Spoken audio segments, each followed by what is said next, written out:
I couldn't see his face, but I could hear every lie he was about to tell me, not with my ears, with the invasive, uninvited gift that made my blindness feel like a cruel joke. I could read minds, every thought, every hidden motive, every dirty secret people tried to bury beneath polite smiles I'd never see. And right now, sitting in what I thought was my rideshare, I was drowning in three voices that didn't belong to my driver. He smells like rain and something sweeter. Fuck. Not now. If he finds out who we are, this gets complicated. Why does he look so calm? Does he know? I didn't. Not yet. But I was about to. My cane tapped against expensive leather as I settled into the back seat, rain drumming against the roof. Seattle in October was a soggy nightmare for someone like me, but I'd learned to navigate it. White cane in one hand, phone in the other, sarcasm as my shield. Thanks for picking me up, I said, keeping my voice light. Traffic's a nightmare near Pike Place, huh? Silence. Not the comfortable kind. The kind that pressed against my chest like a held breath. Then a voice, deep, smooth, the kind of voice that could sell you a lie and make you thank him for it. We're not your rideshare. I froze. God, he's beautiful. This is a disaster. The thought hit me like a slap, sharp and uninvited. I didn't flinch. I'd learned not to, but my pulse kicked up, heat crawling up my neck. Excuse me? I kept my tone dry, tilting my head toward the voice, because I'm pretty sure I ordered a car, and you just let me get in. You opened the door before we could stop you. A second voice, colder, clipped, with control wrapped around every syllable.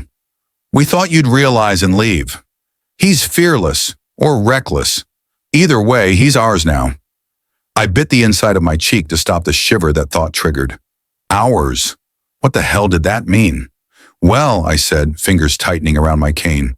Awkward. I'll just stay. The third voice was quieter, softer, but it landed like a command, and my body obeyed before my brain caught up. He's shaking. He's scared. Good. He should be. Wrong. I wasn't scared. I was pissed. Okay, look. I turned toward the front seat, where I assumed at least one of them sat. I don't know who you think you are, but I'm blind, not helpless. So unless you're planning to kidnap me, which by the way is a felony, I'm getting out. I reached for the door handle. It didn't budge. Out of child lock, the first voice said, and I could hear the smirk in it. Relax, Omega. We're not going to hurt you. Not unless he asks. My breath caught, not from fear, from the heat that thought sent spiraling through me, unwelcome and dangerous. Don't call me Omega, I snapped. I have a name. Then tell us. I hesitated. Giving them my name felt like handing over a piece of myself I wasn't ready to lose. Elliot, I finally said. And you are? We can't tell him. Not yet. He'll run. Or he'll stay for all the wrong reasons. He smells like ours. How is that possible? The scent thing kept coming up in their thoughts, tangled with confusion and something that felt like hunger. I didn't understand it, but my body did. My skin prickled, my heartbeat stumbled, and I hated how much I wanted to lean into whatever this was. We'll tell you, the second voice said, but not here. Where then? I shot back. Your secret lair? A dimly lit warehouse? Please tell me you're more original than that. A pause, then a low chuckle from the first voice. He's funny. I like him. We're going to our office, when the third voice said, gentle, almost apologetic.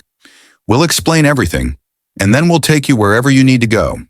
If he lets us, I should have said no.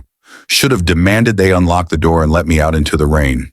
Should have trusted my instincts that scream danger louder than their thoughts scream want. But I didn't, because beneath the fear and the anger and the confusion, there was something else. Something I'd felt the moment I stepped into this car, and their scents wrapped around me like a second skin. Recognition. Not of their faces, I'd never see those, but of something deeper, something that made my chest ache and my defenses crack. Fine, I said, crossing my arms, but if this turns into some billionaire kidnapping fantasy, I'm going to be very disappointed in you. Billionaire, fuck, he doesn't know. Of course he doesn't. He can't see the car. The suits, us. This is going to break him. The car started moving, smooth and silent, and I leaned back against the seat, letting their thoughts wash over me. I didn't know who they were, but I was about to find out. And something told me my life was never going to be the same. The leather beneath me was too soft, too expensive. The kind of soft that came with a price tag I'd never be able to afford, even with my freelance coding gigs. I tried not to think about it. Instead, I focused on their thoughts, which were spiraling in 3 different directions like a radio stuck between stations. We need to tell him before he figures it out himself. Tell him what?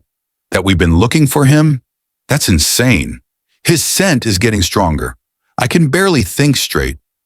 That last one made my stomach flip, not in a bad way, in a way that felt like standing on the edge of a cliff, wind pulling at my clothes, daring me to jump. I shifted in my seat, trying to ignore the strange warmth curling low in my belly. Rain streaked the windows. I could hear it, feel the weight of it in the air pressing against the glass. So, I said, breaking the silence because I couldn't stand the weight of their thoughts anymore. 3 of you, 1 car, either you're carpooling to save the planet, or this is about to get really interesting. A soft laugh from the front seat. The first voice, the one that sounded like trouble wrapped in charm.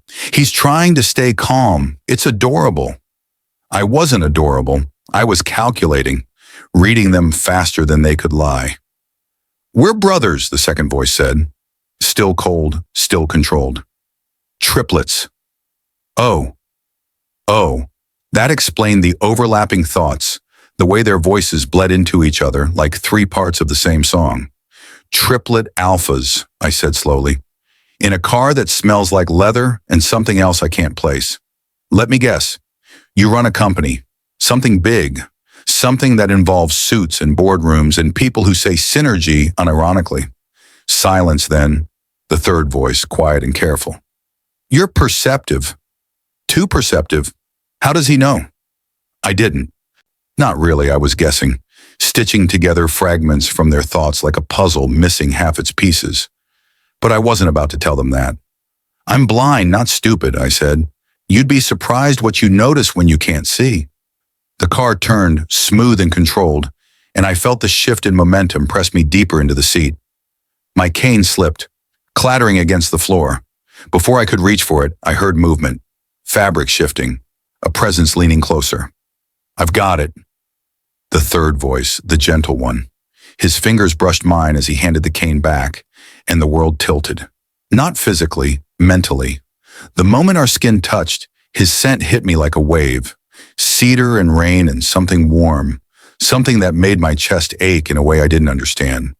And beneath it, faint but undeniable, 2 other scents layered on top, smoke and citrus, sharp and sweet. All 3 of them, all at once. My breath stuttered. My pulse kicked into overdrive. Heat flooded my skin, crawling up my neck, burning behind my eyes. He feels it. God, he feels it too. This is impossible.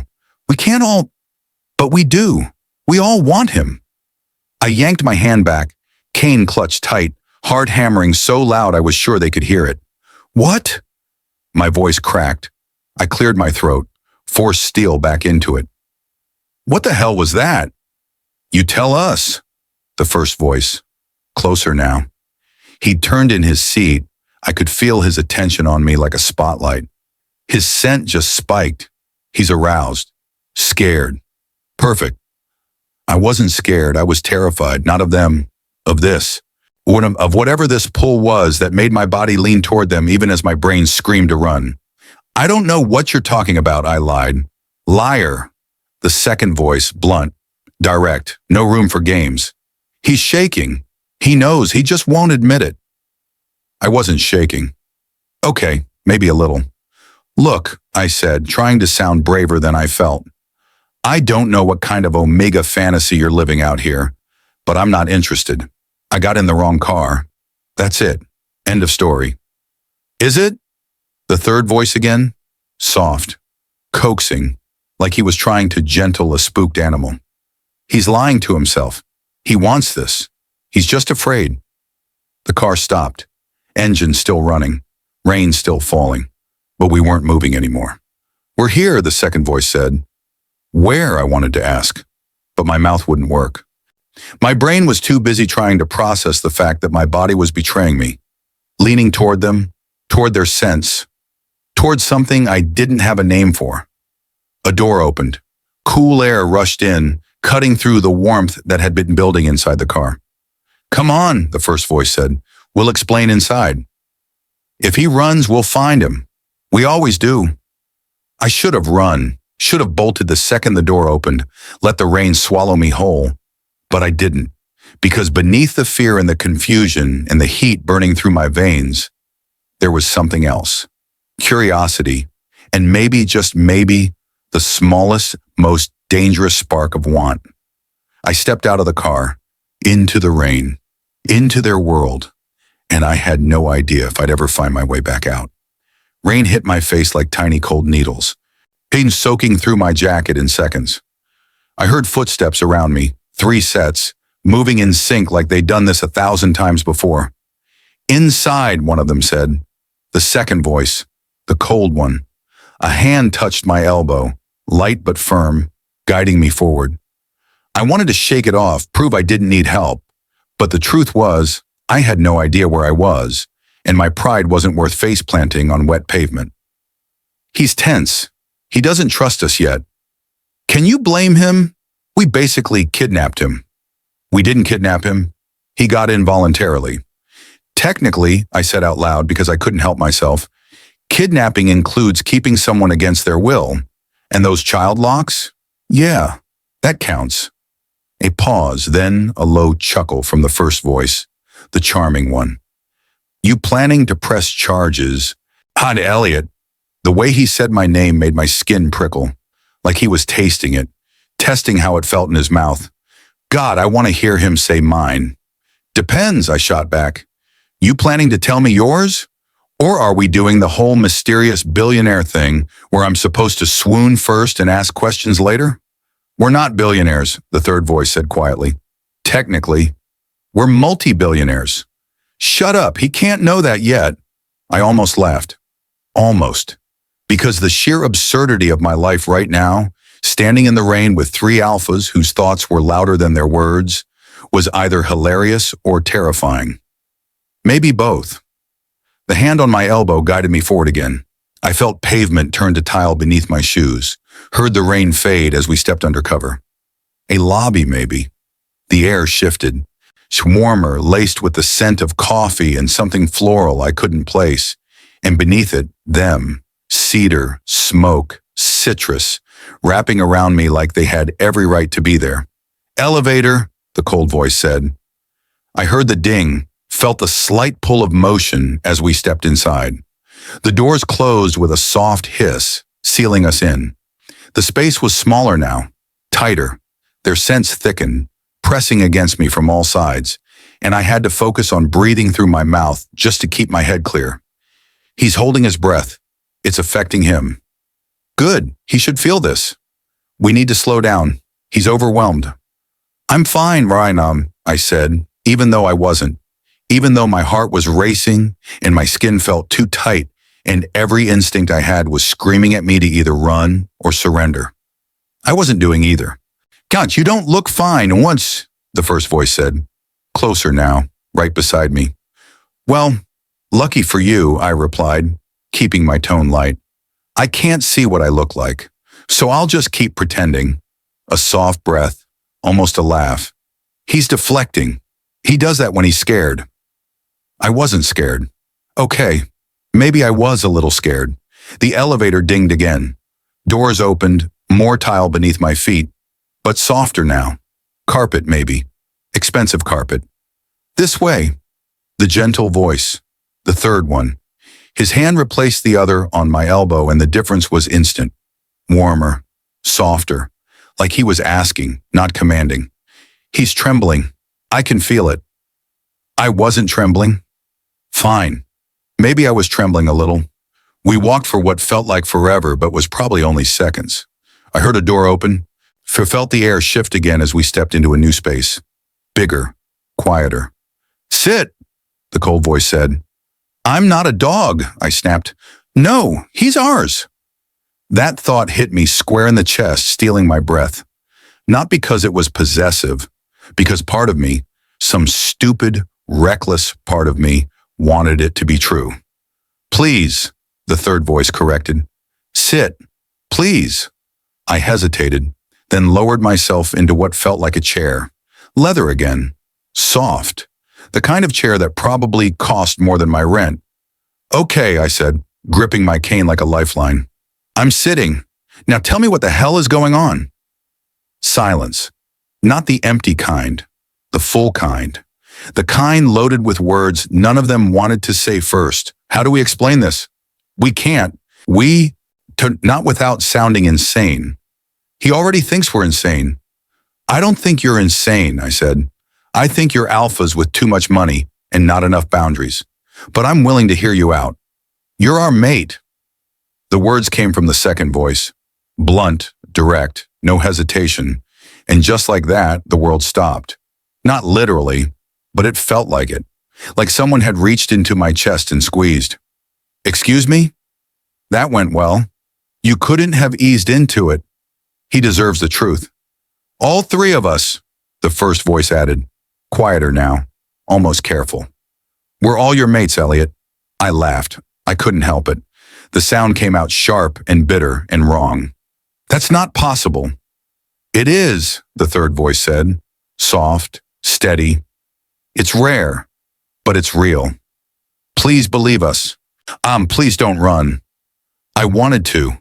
God, I wanted to run so badly my legs ached with it. But I couldn't move, couldn't breathe, couldn't do anything but sit there, drowning in their sense and their thoughts and the impossible truth they just dropped on me like a bomb. You're lying, I whispered. We're not. The cold voice again. And this time, buried beneath the ice, I heard something else. Fear. They were afraid I'd leave, and that scared me more than anything else. Their fear tasted like copper on my tongue. Sharp, metallic, wrong. Alphas weren't supposed to be afraid, especially not of an Omega they just met, especially not three of them, together, in their own territory where everything smelled like power and money. But they were, and that made this whole thing so much worse. You're serious, I said. Not a question, a statement, because I could feel the truth of it in their thoughts, heavy and absolute. He's going to bolt. We should have waited, should have courted him properly. There's no proper way to tell someone they're mated to triplets. Dead serious, the first voice confirmed. He moved closer.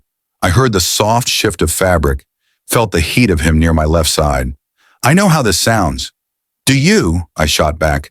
Because from where I'm sitting, it sounds like you three saw a blind Omega stumble into your car and decided to spin some fairy tale about fate and bonds to keep me here. Silence. Then the third voice, the gentle one. He was on my right now. When had he moved?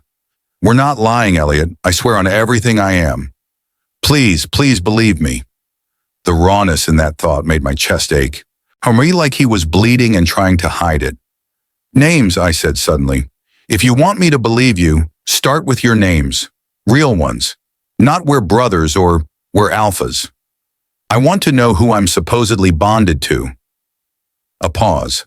Then the cold voice directly in front of me now. They'd surrounded me without me realizing it. Boxed me in. Caspian, he said. I'm the oldest, by 6 minutes. He needs to know I'll protect him, even from us if necessary. Rowan, the first voice, the charming one, left side. Middle child, the fun one. The one who will make him smile when Caspian makes him want to scream. And I'm Nate, the gentle voice, right side, youngest, also by 6 minutes. The one who'll catch him when he falls. 3 names, 3 voices, 3 separate heartbeats I could feel in the air around me. We syncing with my own in a rhythm that shouldn't have been possible. Okay, I said slowly. Caspian, Rowan, and Nate. Triplet alphas who definitely aren't billionaires, but smell like they own this building. And you expect me to believe that all 3 of you are my mates. Based on what? My scent? Yes, Caspian said simply. And your scent, Rowan added, the way it pulls at us, the way it fits. Like you were made for us, Nate finished softly. Like we've been waiting our whole lives and didn't know it until now. I wanted to laugh again, wanted to call them crazy and demand they let me leave. But my body had other ideas. My skin was too warm, my pulse too fast, and their scents, God, their scents were everywhere, wrapping around me like hands I couldn't see. This is insane, Honora, I muttered. Yeah, Rowan agreed. It really is. But I've never been more sure of anything. Thunder cracked outside, loud enough to make me flinch. The rain intensified, hammering against windows I couldn't see, turning the world outside into white noise. Storm's getting worse, Caspian said, almost to himself. He can't leave in this. Not blind. Not alone. And there it was, the forced proximity I'd been dreading. I have a phone, I said, pulling it from my pocket. I can call another ride. In this? Nate's voice was closer now, right beside my ear. Elliot, it's not safe. I need him safe. I need him here. The thought cut off abruptly, like he'd slammed a door on it. But I'd heard enough, felt enough. The want in it was so strong it made my hands shake. I can't just stay here, I said, hating how my voice wavered. I don't even know you. Then let us fix that. Rowan's hand covered mine where it gripped my cane. Warm, steady. Stay until the storm passes. Let us explain. And if you still want to leave after, we'll take you home ourselves. And then we'll watch from a distance because we can't let him go. Won't. I should have said no. Should have insisted. Should have used my telepathy to call their bluff, read their intentions, find the lie buried somewhere in their thoughts. But there wasn't one. Every thought I touched was the same. Honest, desperate, terrified. They believed this, believed in us, in something I didn't even understand yet. Fine, I heard myself say, until the storm passes, then I'm gone. He's staying. He's staying. Thank God he's staying. Relief flooded through their thoughts so strongly I almost gasped. Like they'd been holding their breath and finally could breathe again. Thank you, Nate whispered. Don't thank me yet, I replied, trying to sound braver than I felt. I haven't decided if I believe you. And for the record, if this is some elaborate kidnapping scheme, I'm going to be really disappointed. Rowan laughed, soft, warm, the kind of laugh that made you want to smile even when you were terrified. Noted, he said. Thunder rolled again, closer this time, and the lights flickered. Once, twice, then went out completely. Darkness. Real darkness. The kind that didn't matter to me because I lived in it every day. But for them, I felt their sudden tension, the shift in their breathing. Backup generator will kick in, Caspian said calmly. Unless it doesn't. Unless we're stuck here in the dark with him. And the thought trailed off into something heated, something that made my face burn. Cozy, I said dryly. This is exactly how every good romance starts. Trapped in a dark room with three strangers who claim I'm their soulmate. Mate, Nate corrected gently. Not soulmate. Is there a difference? Yes. His breath ghosted across my neck, and I realized he'd moved even closer. They all had, surrounding me, protecting me from a darkness I couldn't see. And despite everything, I didn't feel trapped. I felt safe, which was the most terrifying thing of all. Safe was dangerous. Safe meant letting your guard down. Safe meant trusting people who could hurt you. Safe meant forgetting that everyone eventually left one way or another. I'd learned that lesson the hard way. What's the difference, I asked, forcing my voice steady. Between mate and soulmate? Anything to break the silence. Anything to stop thinking about how close they were, how their warmth was seeping into my skin, how my body was betraying me by leaning into it. A soulmate is a choice, Caspian said, still in front of me. His voice cut through the dark like a blade. A mate is biology, fate, something you can't fight even if you want to. And God, I've tried to fight it. Sounds romantic, I said dryly, Nothing says true love like, you have no choice. It's not like that. Nate's hand touched my shoulder. Light, barely there. But I felt it everywhere. You always have a choice, Elliot. We'd never force you into anything. Even if it kills us to let him go. Then why do I feel like I'm drowning? The words slipped out before I could stop them. Raw, honest. Why does your scent make me want to crawl out of my skin and into yours at the same time? Silence. Then Rowan, his voice softer than I'd heard it. Because you feel it too. The pull, the bond trying to snap into place. He's fighting it so hard. What hurt him? Who hurt him? I don't believe in bonds, I said. I believe in biology and pheromones and alpha egos. That's it. Liar. Caspian again. Always pushing, always cutting through my defenses like they were made of paper. Excuse me? You're lying, he repeated. To us, to yourself. You feel it. You just don't want to. Something broke him, someone. And I'll kill them. The violence in that thought should have scared me. Instead, it made something warm and fierce bloom in my chest. No. Bad, Elliot. We're not getting attached to the crazy billionaire alphas. Multi-billionaires, my brain corrected, because apparently that made it better. You're right, I said, surprising myself. I don't want to feel it, because the last time I trusted biology and fate and all that Omegaverse bullshit, it took everything from me. The air shifted, 3 bodies going still, 3 minds sharpening into focus. What happened to him? Who did this? Tell us. Please tell us. I shouldn't crack myself open for 3 strangers just because their scents made me feel things I'd buried years ago. But the words were already rising, pulled up by their concern, their anger on my behalf, and their genuine, terrifying care. I had a mate once, I said quietly, or I thought I did. Met him in college.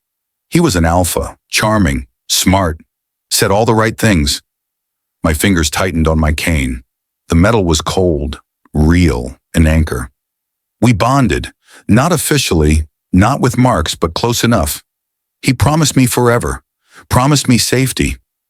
I laughed and it came out bitter. Turns out forever lasted exactly 6 months. I'll kill him. Where is he? What did he do? There was an accident, I continued, pushing past the thoughts trying to drown me. Car crash. He was driving. I was in the passenger seat. We got hit by a drunk driver running a red light. Thunder cracked outside, perfectly timed, like the universe wanted to punctuate my trauma with special effects. I woke up in the hospital 3 days later. I couldn't see, could barely breathe through the tubes. And the first thing I heard, I swallowed hard. The first thing I heard was him telling my doctor to put me in a care facility, that he couldn't handle an Omega who couldn't see, that I was too much of a burden. Elliot, Nate's voice cracked on my name. No, please no. He left before I could even respond, I said, rejected the bond, walked away while I was still in a hospital bed, and my telepathy, I laughed again, sharp and wrong. That kicked in about 2 weeks later, probably my brain compensating for the blindness. Lucky me. That's not luck, Rowan said roughly. That's a gift. It's a curse. The words came out harder than I meant them to. You know what it's like hearing everyone's thoughts, everyone's pity, everyone deciding I'm broken before they even speak to me? He's not broken. He's perfect. I'll find that alpha. I'll make him suffer. He's been alone this whole time, carrying this. God. So yeah, I finished. I don't believe in bonds or fate or mates. I believe in biology that fails you and people who leave when things get hard. That's reality. The silence that followed was thick enough to choke on. Then Caspian moved. I heard him shift, felt him kneel in front of me, close enough that his scent wrapped around me like a blanket. That alpha was a coward, he said, voice low and controlled. And what he did to you was unforgivable. But we're not him. Please see that. Please. We're not him, Nate echoed, hand still on my shoulder. Steadier now, grounding. We would never. You don't know that, I interrupted. You don't know me. You don't know what it's like living with someone who can't see, who needs help with things you take for granted. You don't know how exhausting it gets. You're right, Rowan said. We don't know. Not yet. But we want to. We want everything, every broken piece, every sharp edge, all of him. Why? I whispered. Why me? You could have anyone. Because you're ours, Caspian said simply, and we don't want anyone else. The lights flickered back on, sudden, bright. I couldn't see them, but I felt the change in the air, heard their sharp intakes of breath. What? I asked. Your eyes, Nate breathed. Elliot, your eyes are glowing. My heart stopped. Oh no! They're what? Panic shot through me like ice water. I pressed my palms against my eyes, feeling the heat there, the strange energy pulsing beneath my skin. Beautiful. They're the most beautiful thing I've ever seen. Silver, like moonlight, like starlight. How is that possible? He's scared. He doesn't know what's happening. Stop, I said, hands shaking. Stop staring at me. Elliot. Caspian's voice was closer. When had he gotten closer? It's okay. You're okay. I'm not okay. My eyes don't glow. That's not normal. Neither is reading minds, Rowan pointed out gently. I froze. The air in the room shifted, became charged, electric. How did you? I started. You knew things, Nate said softly. Things we didn't say out loud. You responded to our thoughts, not our words. Please don't be afraid of us. Please don't run. I wasn't sure, Rowan added, but the way you reacted, the things you said, it was the only explanation that made sense. My hands dropped from my eyes. My heart was hammering so hard I could feel it in my throat. You can't tell anyone, I said quickly. No one knows. No one can know. If people found out that I can hear their thoughts, that I can see into their minds. We won't tell anyone, Caspian said firmly. Your secret is safe with us. I'd burn the world down before I let anyone hurt him for this. The violence in that thought should have terrified me. Instead, it made something inside me crack. Just a little. Just enough. The glowing, I whispered. It happens when I use my telepathy too much. When emotions are high. I swallowed. When I'm overwhelmed. Are we overwhelming you? Nate asked, not accusing. Just curious. Concerned. Please say yes. Please say we affect you the way you affect us. Yes, I admitted, because lying felt impossible right now. You are. All of you. I can't think straight when you're this close. Can't focus. Your sense, your thoughts, your... I gestured helplessly. Everything. It's too much. Should we move back? Rowan asked, but his thought said, please say no. Please. No, I said, and then quieter. Don't. Silence. The kind that felt like holding your breath underwater. Then Caspian spoke, and his voice was rougher than before. Raw. Can you hear what I'm thinking right now? I nodded. Then you know I'm not lying when I say this. He paused. You're the most incredible person I've ever met. And your telepathy, your eyes, your blindness, none of it makes you less. And it makes you more. It makes you ours in ways I don't even understand yet. My throat tightened. You say that now.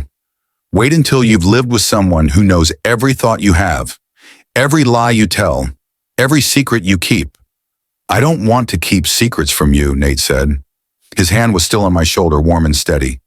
I want you to know everything, even the ugly parts, especially the ugly parts, so you can decide if we're worth keeping. Same, Rowan agreed. No secrets, no lies, just us, however messy that is.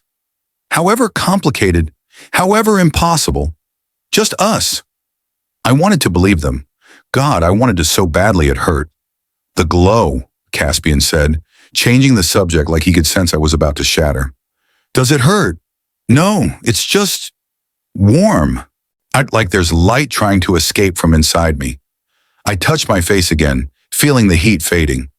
It usually stops after a few minutes. It's fading now, Nate confirmed. But Elliot, it was beautiful. You were beautiful. You are beautiful. Present tense. Always. My face burned, and not from the telepathy this time. I can't see myself, I said, trying for sarcastic and landing somewhere closer to vulnerable. So I'll just have to take your word for it. You can see us, though. Rowan's voice was careful. In our thoughts, you know what we look like. I did. I'd caught flashes in their minds. Dark hair on all three of them. Sharp jaw on Caspian. Softer features on Nate. Rowan somewhere in between, with eyes that crinkled when he smiled. Thoughts aren't the same as sight, I said. They're filtered through perception, or through ego, through how you see yourselves, not how you actually are. Then let me tell you, Caspian said, no filters, no ego. And then quietly, like he was sharing something precious, Nate has a scar above his left eyebrow from when we were 7, and Rowan dared him to climb a tree. Rowan has freckles across his nose that he hates, but I think make him look younger, less intimidating. And you need less intimidating right now. And Caspian paused. I have our mother's eyes. Gray, cold, most people say. But when I look at you, they're not cold. They're burning. Everything about me is burning when I look at you. My breath caught. That's not fair, I whispered. What's not fair? Making me want this. Want you. When I know better. When I know how this ends. It doesn't have to end, Nate said. Not like before. Not like him. You don't know that. No, Rowan agreed. We don't. But we want to try. If you'll let us. Please let us. Please. Thunder rolled again, but softer this time. The storm was passing, moving on, leaving us in the quiet aftermath. And in that quiet, I made a decision that would probably destroy me. Okay, I said. We'll try. 3 sharp inhales. 3 minds blazing with hope so bright it nearly blinded me. Okay? Caspian repeated, like he didn't trust his ears. Okay, I confirmed, but I have conditions. Anything, they said. All 3, in unison. Everything. Anything. Just stay. No lies, I said. No hiding. And if this doesn't work, if I decide I can't do this, you let me go. No guilt. No chasing. No alpha posturing. You let me walk away. Deal, Caspian said, when but his thought whispered. You won't walk away. I'll make sure of it. And that should have been a warning. Should have been a red flag. But all I felt was safe. And safety, I was about to learn, was the most dangerous thing of all. So, I said, trying to lighten the weight of what we'd just agreed to, do we seal this deal with a handshake? Or is there some Omegaverse ritual involving blood and ancient chanting? Rowan laughed. The sound was warm, genuine, and it made something in my chest loosen. God, I love his humor. I love him. Wait, love? Too fast. Way too fast. We'd known each other for barely an hour. Actually, Nate said, and I could hear the smile in his voice, there is a traditional bonding ritual, but it involves... A phone rang, sharp, insistent, cutting through the moment like a knife. And I felt Caspian tense in front of me. His scent shifted just slightly, from warm cedar to something colder, sharper. Not now, fucking hell, not now. I should take this, he said, voice carefully neutral. It's fine, Omega, I said, even though something in his thought made my stomach twist. I heard him stand, move away. His footsteps were quiet on the carpet. A door opened, closed, but not all the way. And my telepathy, cursed that it was, reached through the gap like fingers through a crack. What? Caspian's voice, cold now. All business. I told you not to call unless it was urgent. A pause, then, yes, we found him. He's here. Found him, not met him, not he stumbled into our car. Found. Him. My blood turned to ice. This is going to destroy everything. I should have told him from the start. No, no, no, no. The timeline moved up, Caspian continued. We didn't plan for the storm, but it worked in our favor. He's agreed to try. He doesn't know. God, he doesn't know, and when he finds out... My hands were shaking. I gripped my cane so hard my knuckles ached. Does he suspect? The voice on the other end, I couldn't make out words, but I felt Caspian's response in his thoughts before he spoke it. No, he thinks it was fate, random chance. A pause, which is what we needed. The world tilted, random chance, not fate, not destiny, a lie. He has the ability, just like the file said, telepathy. It manifested after the accident. Another pause. Yes, I'm sure. His eyes glowed silver when he was emotional, just like the reports indicated. Reports, files. They'd researched me, hunted me, found me. I'm sorry, God, Elliot. I'm so sorry. But we had no choice. The contract is still viable, Caspian said. Once the bond is sealed, the company merger goes through. Our father's will becomes enforceable. Everything we've worked for. I stopped listening, stopped breathing. The room was spinning and I couldn't see it, couldn't ground myself, couldn't do anything but sit there while my world shattered into pieces I'd never be able to put back together. Contract, merger, company. They didn't want me. They needed me. For business, for power, for everything except the one thing I'd stupidly, desperately started to hope for. Elliot? Nate's voice, concerned, close. Are you okay? You're pale. Something's wrong. What's wrong? Did we do something? I stood, too fast. The chair scraped against the floor. My cane hit something solid. A table, maybe. And I heard glass rattle. I need to leave. What? Why? Rowan was on his feet too. I could hear the confusion in his voice, feel it in his thoughts. The storm's still... I don't care about the storm. My voice was shaking. I hated that it was shaking. I need to leave. Now. Did he hear? Oh God, did he hear Caspian's call? Rowan's thought confirmed everything. You knew, I said. Not a question, a condemnation. You all knew. The door opened. Caspian's footsteps, quick, purposeful. Elliot, don't. I held up a hand. Don't you dare say my name like you care. But I do care. I care so much it's killing me. Liar, I spat. You're all liars. What are you talking about? Nate asked, but his thought betrayed him. He knows about the plan, about the company, about everything. The wrong car, I said, a voice cracking. It wasn't wrong, was it? You planned it. You knew who I was. You've been looking for me. Silence, the kind that screams louder than words. Answer me, I shouted. Was any of this real? The bond, the fate, My throat closed around the words. The mate thing. Was any of it real? The bond is real, Caspian said. His voice was steady, controlled, but his thoughts were chaos. Elliot, the bond is real. We didn't plan that. We couldn't have, but you planned everything else. I laughed and it sounded broken. You found out about me, about my telepathy, about my accident, and you thought what? That a broken, blind Omega with a useful power would be easy to manipulate? Easy to control? No. Nate's voice was desperate. No, that's not. Then what? I demanded. What was the plan, Nate? Was seduce the damaged Omega? Make him fall for you? Bond with him so you can use his telepathy for your company? For your merger? Yes, God, yes, that was the plan. But it changed. It all changed the moment we met him.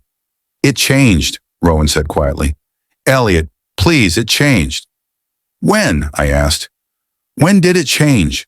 Before or after you lied to me? Before or after you made me believe in something that doesn't exist? It exists, Caspian said, firm, final. The bond exists. What we feel for you exists. What you feel for my power, you mean? I turned toward the door. At least, I hoped it was the door. What you feel for what I can do for your company. That's not fair, Nate said. Fair? I spun back toward him. You want to talk about fair? You made me trust you, made me open up, made me think. I couldn't finish. He couldn't say it out loud. Made me think someone could actually want me, not for what I could do, just for who I was. I trusted you, I whispered, and that was the worst part. I'd known better. I'd sworn never again, but I trusted them anyway. Elliot, Caspian's voice was rough, broken in a way I'd never heard from him. Let me explain. Explain what?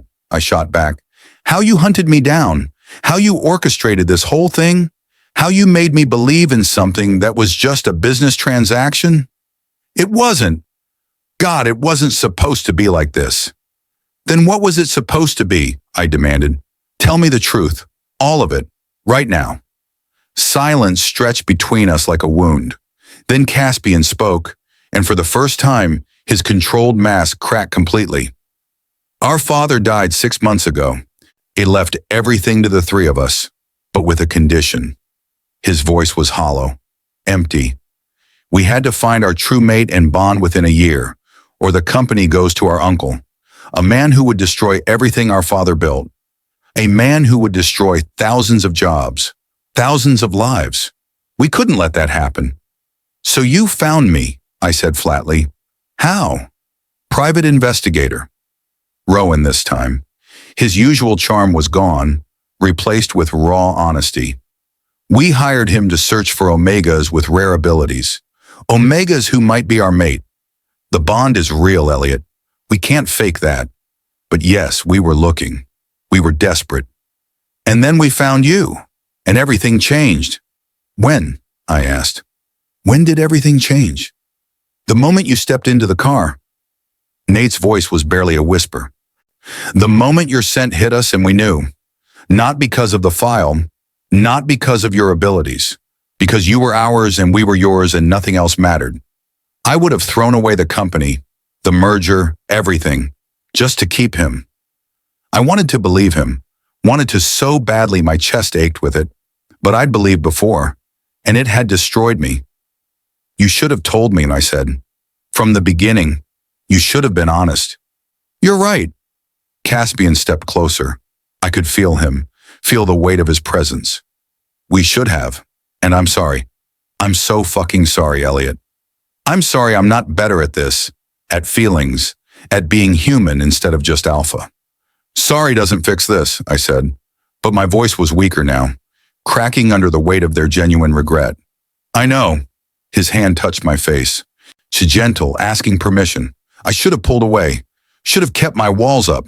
I didn't. I know sorry isn't enough, Caspian continued. I know we fucked up, but the bond, Elliot, the way we feel about you, that was never part of the plan. That was never something we could control. I don't want to control it. I just want him. Broken plan, broken future, just him. You were supposed to be a solution, Rowan added, moving to my left. A way to save the company, but you became everything instead. You became mine, ours, and I don't know how to live without you now.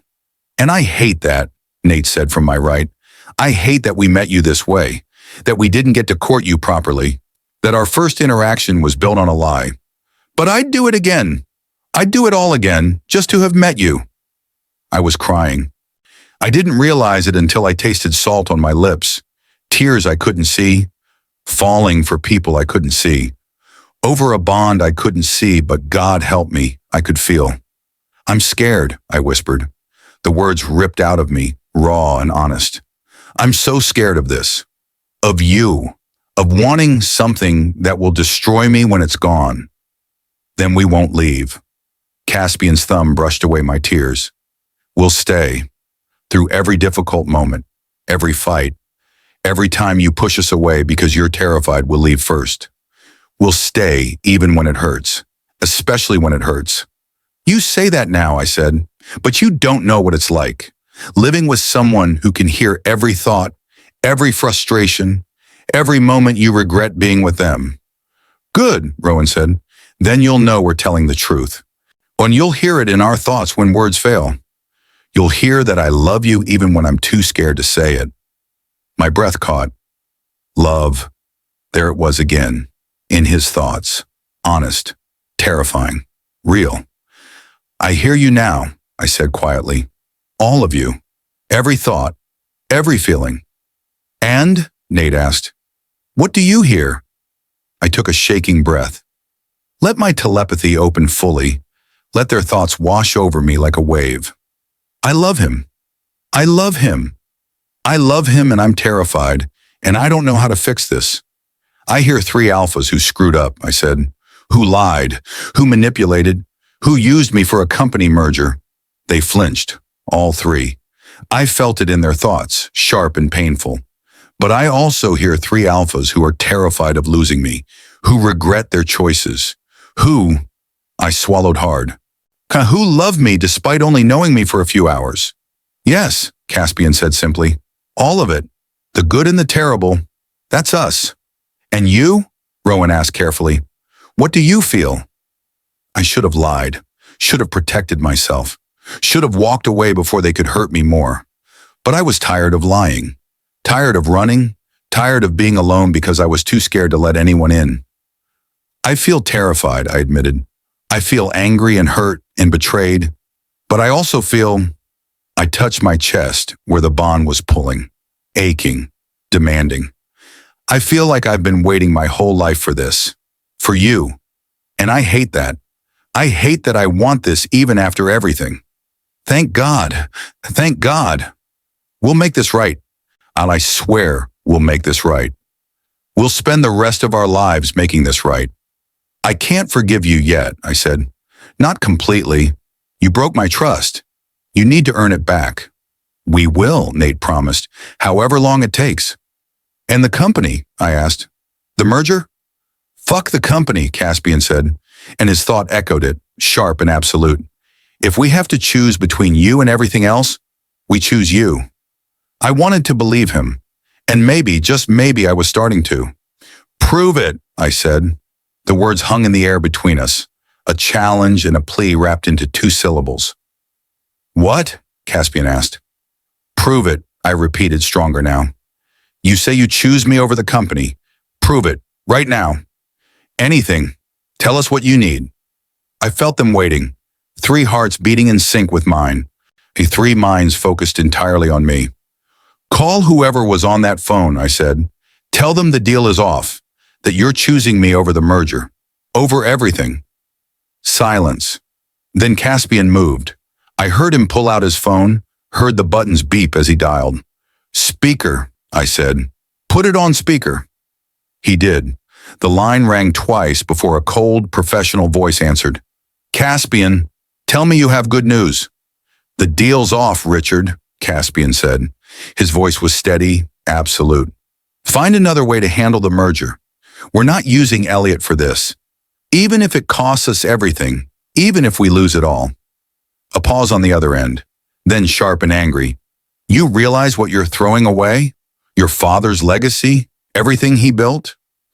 My father's legacy isn't a company, Caspian replied. It's teaching us to fight for what matters. And Elliot matters more than any merger ever could. He matters more than breathing. Another pause, longer this time. You're making a mistake, the voice said finally. No, Rowan cut in, leaning closer to the phone. The mistake was thinking we could plan this, that we could control it. Our mate isn't a business asset. He's ours and we're his, and that's not negotiable. I'd burn every contract, every building, every dollar, just to hear him laugh again. Then you're fools, the voice snapped. All three of you. Probably, Nate agreed, and I could hear the smile in his voice. But we're fools in love, so I'll take it. I'll take anything if it means keeping him. The line went dead, and something inside me, something that had been locked tight since the hospital, since my ex-mate, since the accident, finally started to open. There, Caspian said, setting the phone down. It's done. No merger, no plan, just us. You just threw away your inheritance, I said. Your father's company, everything. No, he corrected gently. I just chose the only thing that matters. I chose him. I chose us. I chose right. I reached out, hand trembling, and found his chest. Felt his heartbeat under my palm, strong and steady and real. You're insane, I whispered. Probably, he agreed. Is it working? I laughed. Actually laughed. The sound surprised me, breaking through the tears and fear and everything else. Maybe, I admitted, You're all insane and I'm insane for considering this, and we're going to crash and burn so spectacularly. Or, Nate interrupted softly, his hand covering mine on Caspian's chest. We're going to be spectacular together. We're going to be everything. I still don't completely trust you, I said, because I needed them to know. Needed honesty between us. You hurt me, lied to me, used me. We know, Rowan said, and we'll spend every day earning that trust back. Every single day for the rest of our lives. Every day, I repeated, testing the words. That's a long time. Not long enough, Caspian said, and then his hand cupped my face, tilting it up, and I felt his breath against my lips. Can I kiss you? He asked. Please, Elliot, let me kiss you. Let me show you this is real, that we're real. I should have said no, should have made them work harder, should have protected myself, but I didn't want to be protected anymore. I wanted to be brave. Yes, I breathed. His lips met mine, gentle at first, careful, like I was something precious that might break. But I didn't want careful. I wanted real. I kissed him back harder, pouring every ounce of fear and anger and desperate, terrified hope into it. He made a sound low in his throat, pulled me closer, and the world disappeared. There was only this, only us, only the bond snapping into place like a lock finding its key. When we finally broke apart, I was gasping, dizzy and completely undone. My turn, Rowan said, and before I could respond, his mouth was on mine, different from Caspian's, playful and fierce, and claiming all at once. Mine. Ours. Finally ours. Then Nate, soft and sweet and heartbreaking in its tenderness. I'll keep you safe. I'll keep you happy. I'll keep you loved. By the time they were done, I was shaking, overwhelmed, my eyes glowing again. I could feel it, the silver light spilling out, reflecting everything I felt. The bond, Nate whispered. Elliot, the bond is... I feel it, I said. And I did. Feel it settling into place, warm and right and inevitable. I feel all of you, not just their thoughts anymore, their emotions, their souls, everything. We need to mark you, Caspian said, voice rough. Complete the bond. If you want this, if you want us. I thought about my ex, about the accident, about every moment I'd spent alone, convinced I was too broken to be loved. And then I thought about 3 alphas who'd thrown away an empire for me, who chose me over everything, who loved me despite knowing every thought in my head. I want this, I said. I want you, all of you. Thank God, thank God. Thank God. Their joy hit me like a wave, beautiful and overwhelming and perfect. Then we're yours, Caspian said, from now until forever. I smiled, real and genuine and completely unguarded.